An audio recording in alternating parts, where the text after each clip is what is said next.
Hello, friends and fellow collectors. Welcome to another edition of Diecast Emporium at Military Mondays, brought to you by my friends at smallscalehobbies.com. There's the website. Visit smallscalehobbies.com for all of your military scale model needs. In this week's episode, we're going to be taking a look at one of what I believe is one of the lesser-known helicopters or helos used by the United States Army specifically. This is the OH-58 Kiowa.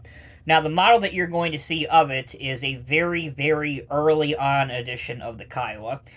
In fact, today's versions of the Kiowa, although the U.S. Army recently did retire officially Kiowas from active service about a handful of years or so ago, they are still being used. But anyway, today's version, or the most updated version, is immediately identifiable to the naked eye because most of them will have a very large object mounted on top of the rotor blades, and basically that is a forward-looking infrared high-def video camera and also a couple other things. The idea of a Kiowa helicopter, going back to early on what they were designed for in Vietnam, is they really weren't designed to be attack aircraft. They were designed to be light observation birds that would go in, kind of observe the area, identify where the enemy might be hiding, and then therefore pass that information on to other attack helicopters, like back in the day, the Cobra or the Huey attack helicopter, and of course in more modern times, the Apache or the Super Cobra in the Marine Corps.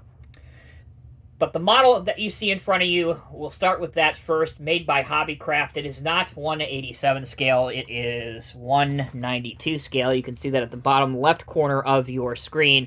It is a snap-together plastic kit, very, very easy to do, minimal gluing. You can see that the instructions are actually printed right here on the back of the box. One notable omission from the kit that unfortunately is not here is side view windows. Obviously, you do have the plastic insert for the front of the windshield, but there are no side view windows, which is disappointing. Also, you do get a single sheet of decals, which just read United States Army on them. There's also a fleet number if you wanted to see that as well.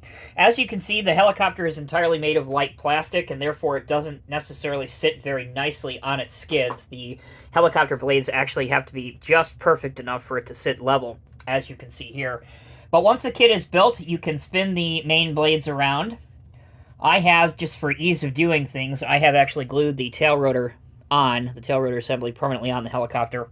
I did not use these decals that you see on the model. They did not come with the model. I actually used from, what are they called? They're called decals. I think it's from let me grab one of them. Hold on before I tell you.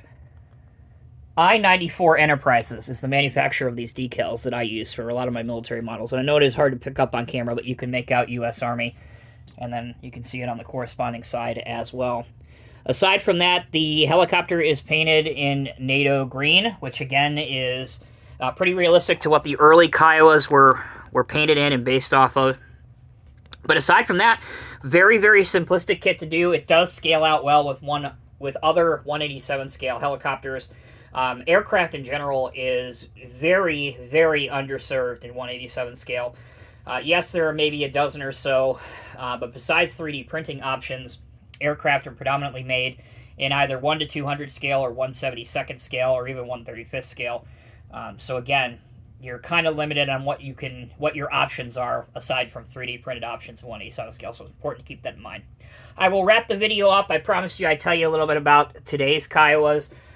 They are the D model for Delta. Again, immediately identifiable to the naked eye and the uninitiated with that alien-looking device that sits on top of the main blades. And also some Kiowas now are the Kiowa Warrior, which will be a modified light gunship, so they'll have 275 rockets on it.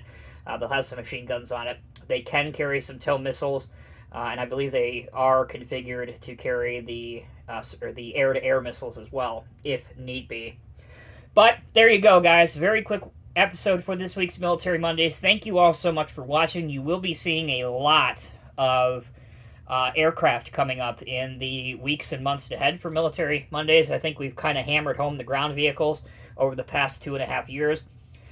So I kind of wanted to move to a different direction temporarily and showcase some of the whirlybirds that are used by our United States Armed Forces. So if you guys like helicopters specifically, you got a lot to look forward to. All right, thank you all so much for watching. Until next time, take care, be well. I'll see you in the next review.